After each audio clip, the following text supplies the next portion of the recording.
پاکستان اس عظیم مقصد کے لیے حاصل کیا ہے، اس کے نظریات کو سمجھنا ہوگا کہ کن عظیم مقاصد پہ ہم نے حاصل کیا۔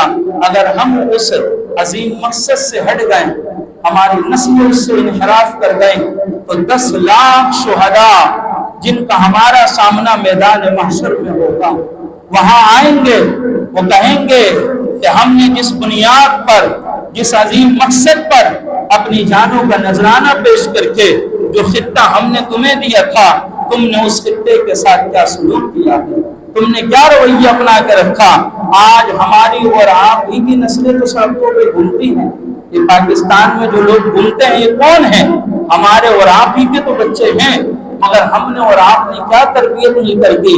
یہ 14 اگست کا دن آتا ہے، کوئی سلینسر نکال کے گھومتا ہے، یہ 14 اگست کا دن آتا ہے، کوئی باجے بجاتا ہے، کوئی لاہو و لعب میں گھستا ہے، پورا دن چھٹی فلمی ڈراموں میں گزار دیں گے کہ چھٹی کا دن ہے۔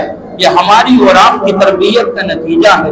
یہ ہمارے 10 لاکھ مسلمانوں نے جو شہید ہوئے، جو عورتوں نے اپنی عزت و آبرو کو بچانے کے لیے تالاب میں اور کنویں میں جانوں کا نذرانہ پیش کیا، مجھے بتائیے کیا میدان معاشر میں جھنجھوڑ کے سوال نہیں کریں گے؟ کیا پوچھیں گے نہیں کہ ہمارے باپ داداؤں نے تو ہماری ایسی تربیت کی تھی کہ ہم نے کلمہ کی بنیاد پر اپنی جان کا نذرانہ بھی پیش کر دیا تھا۔